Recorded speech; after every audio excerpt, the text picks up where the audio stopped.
पिछले 10 सालों में गांवों में करीब 12 करोड़ परिवारों तक पहली बार पाइप से वाटर नीर पहुंचाया गया है। इसमें 1 करोड़ 11 लाख फैमिलीज मेरे तमिलनाडु की है। इनके घर में पहली बार टैप वाटर पहुंचा है। इसका बहुत बड़ा लाभ तमिलनाडु की मेरी माताओं बहनों को मिला है। கடந்த 10 ஆண்டுகளிலே கிராமங்களில் 12 கோடி குடும்பங்களுக்கு முதன்முறையாக குழாய் வழி குடிநீர் கொண்டு சேர்க்கப்பட்டிருக்கிறது. இவற்றிலே 1 கோடி 11 லட்சம் குடும்பங்கள் தமிழ்நாட்டைச் சேர்ந்தவை. இவர்களுடைய இல்லங்களிலே முதன்முறையாக குழாய் வழி குடிநீர் சென்றடைந்திருக்கிறது. இதனால் மிகப்பெரிய ஆதாயம் அடைந்தவர்கள் நம்முடைய தாய்மார்கள் சகோதரிகள் தான். साथियों, देशवासियों को क्वालिटी और सस्ता इलाज देने से ये हमारी सरकार का कमिटमेंट है। आप देखिए, आयुष्मान योजना के तहत तमिलनाडु में 1 करोड़ से ज्यादा ट्रीटमेंट हो चुके हैं। इससे तमिलनाडु के इन परिवारों के 1000 करोड़ रुपीज जो उनकी जेब में से खर्च होना था, वो खर्च बच गया है। मेरे तमिलनाडु के भाई बहनों के जेब में 8000 करोड़ रुपीज, ये बहुत बड़ा आंकड़ा है। நண்பர்களே, நாட்டு மக்களுக்கு தரமான மற்றும் விலை மலிவான சிகிச்சை அளிக்கும் விஷயத்தில் நமது அரசாங்கம் அர்ப்பணிப்போடு செயல்கள் புரிந்து வருகின்றது.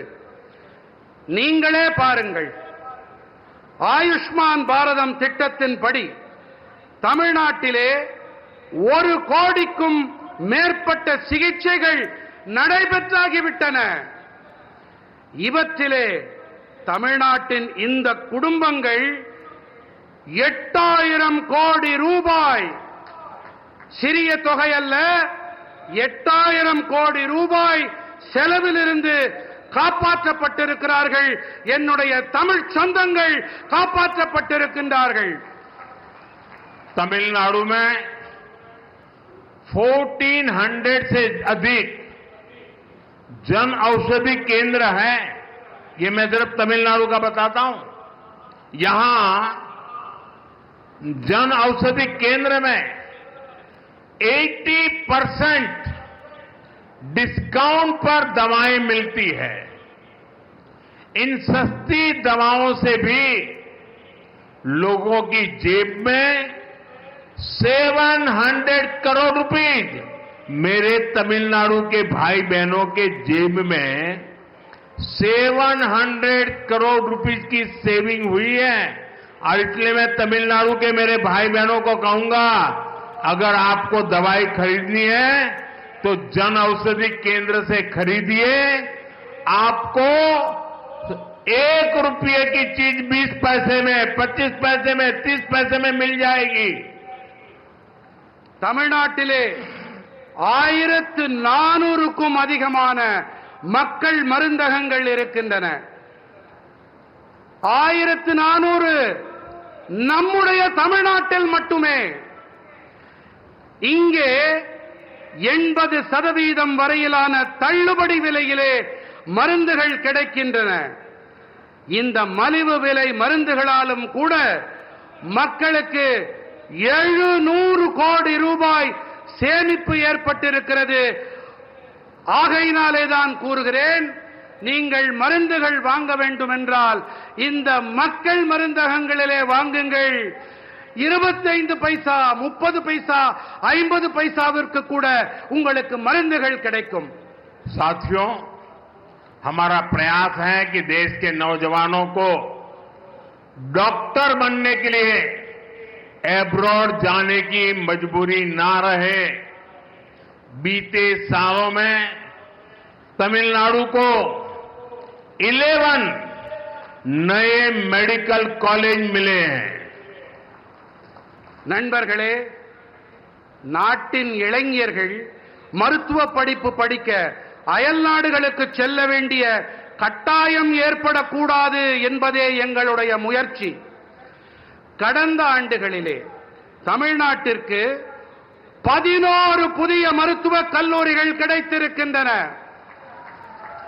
साथियों, देश भर में कई राज्यों ने मातृभाषा में डॉक्टरी की शिक्षा आरंभ की है। अब गरीब से गरीब मां का बेटा बेटी भी जिसने अंग्रेजी नहीं पढ़ी है वो भी डॉक्टर बन सकते हैं। मैं भी तमिलनाडु सरकार से आग्रह करूंगा कि वे तमिल भाषा में डॉक्टरी के कोर्सेज चालू करें ताकि गरीब मां के बेटे बेटी भी डॉक्टर बन सके।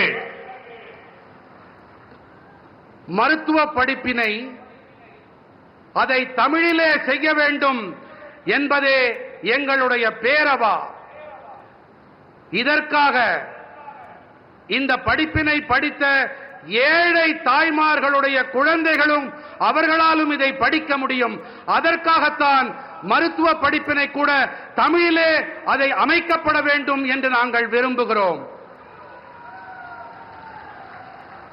இதன் பொருட்டு நான் வேண்டி விரும்பி மாநில அரசிடமும் கேட்டுக்கொள்ளுகிறேன், இந்த ஏழை குழந்தைகளும் மருத்துவ படிப்பை படிக்க வேண்டும் என்பதற்காக பாடத்திட்டத்தினை தமிழ் மொழியிலே செய்து தாருங்கள் என்று வேண்டி விரும்பி கேட்டுக்கொள்ளுகிறேன்.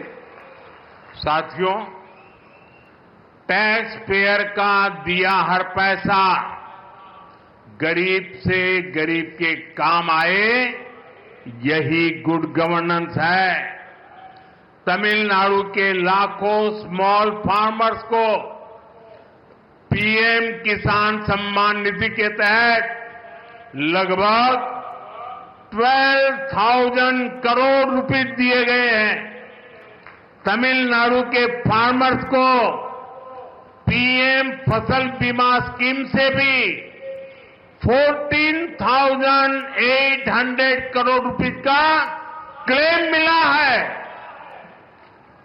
நண்பர்களே, வரி செலுத்துபவர்கள் செலுத்தும் பணம் மிகவும் ஏழ்மையில் வாடும் மக்களுக்கு துணை வர வேண்டும்.